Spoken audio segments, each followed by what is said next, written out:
Assalamualaikum warahmatullahi wabarakatuh. Alhamdulillah, puji syukur kita ucapkan kehadiran Allah Subhanahu wa Ta'ala yang telah melimpahkan nikmatnya untuk kita semua. Dan salawat serta salam tidak lupa kita panjatkan kepada baginda Nabi Muhammad SAW dengan lafaz Allahumma sholli ala Sayyidina Muhammad wa ala ali Sayyidina Muhammad. Baik, di sini saya akan menyampaikan ceramah singkat saya dengan judul Peran Ulama dalam Berdakwah. Nah, menurut sejarah dalam penyebaran agama Islam di Indonesia, selain pedagang, ulama juga mempunyai peran yang penting dalam penyebaran agama Islam di Indonesia ini. Nah, maju dan berkembangnya agama Islam tidak terlepas dari usaha pendakwah dalam menyiarkan agama Islam. Hal ini terlihat dari masuknya Islam ke beberapa suku di Indonesia. Nah, Islam adalah agama yang universal, tidak hanya mengatur tentang ibadah dan muamalah, tetapi juga mengatur hal lainnya di luar dari yang telah ditetapkan.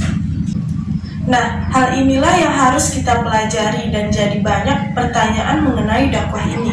Misalnya saja, apa sih peranan ulama dalam menyampaikan dakwah? Dan banyak pertanyaan lain lagi. Maka dari itu, sekarang akan kita bahas satu persatu. Secara etimologis, dakwah berasal dari bahasa Arab da'a, yang artinya mengajak, menyeru, dan memanggil. Istilah ini sering diartikan sama dengan istilah tabligh, tabsyir, wasyiyah, tarbiyah, ta'lim, khotbah, dan lain sebagainya. Selanjutnya, tujuan berdakwah. Pasti kita bertanya-tanya, apa sih tujuan berdakwah itu? Untuk apa sih berdakwah itu? Nah, sepenting apa sih dakwah itu? Seorang ulama dalam menyampaikan ilmu kepada umatnya melalui komunikasi berupa ajaran agama yang tidak dapat diingkari. Dan ia akan langsung bersinggungan dengan aktivitas manusia sehari-hari, bahkan menjadi penggerak bagi segala tingkah laku manusia sehari-hari.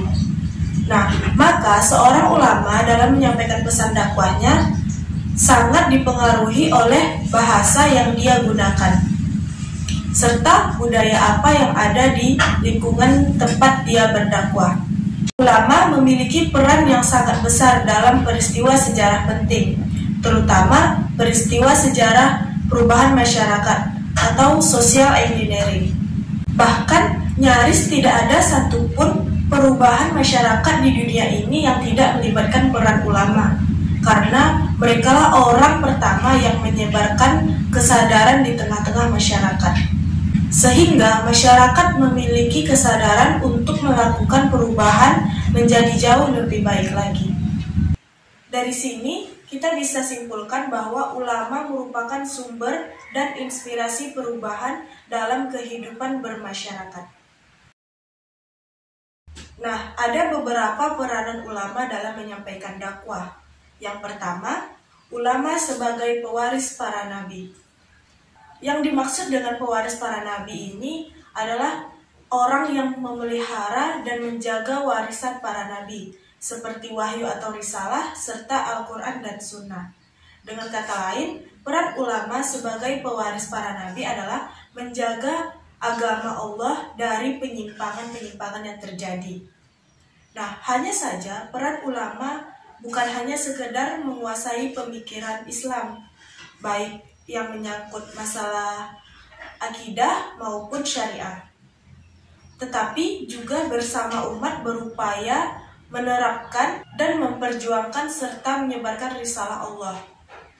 Yang kedua, peran ulama sebagai pembimbing dan pembina penjaga umat. Pada dasarnya, ulama bertugas membimbing umat agar selalu berada di jalan yang lurus. Ulama juga bertugas menjaga mereka dari tindak kejahatan dan penyesatan yang dilakukan oleh kaum kafir melalui keyakinan dan sistem hukum yang bertentangan dengan Islam.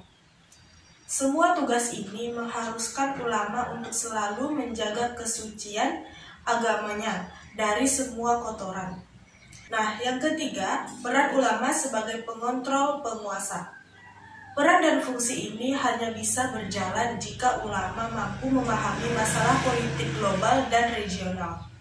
Yang keempat, peran ulama sebagai sumber ilmu. Ulama adalah orang yang faqih dalam masalah halal dan haram. Dalam konteks ini, perannya adalah mendidik umat dengan akidah dan syariat Islam. Dengan begitu, ulama memiliki kepribadian Islam yang kuat. Nah, selanjutnya ada beberapa tantangan dalam berdakwah. Dalam menyampaikan ajaran Allah Subhanahu wa Ta'ala ini, banyak sekali kejadian yang menghambat penyampaian dakwah. Bahkan banyak rintangan dan tantangan yang dihadapi para pendakwah. Misalnya saja yang pertama, yaitu hambatan Nabi Muhammad SAW dalam menyampaikan dakwah di Mekah. Yang pertama, ada penghinaan dan ancaman serta siksaan terhadap Rasulullah SAW dan para sahabat Rasul. Bujukan harta, kedudukan, dan wanita, dan membujuk Nabi untuk bertukar sesembahan pun ada dilakukan. Selanjutnya ada beberapa rintangan dan tantangan dalam berdakwah di era globalisasi saat ini. Yang pertama, yaitu masih lemahnya pemahaman tentang Islam. Yang kedua, penyebaran virus pemikiran sesat oleh orang Barat. Nah, yang ketiga, penerapan hukum yang bertentangan dengan jalur hukum Allah di tengah kaum muslimin saat ini. Cukup sekian yang dapat saya sampaikan mengenai peran ulama dalam berdakwah.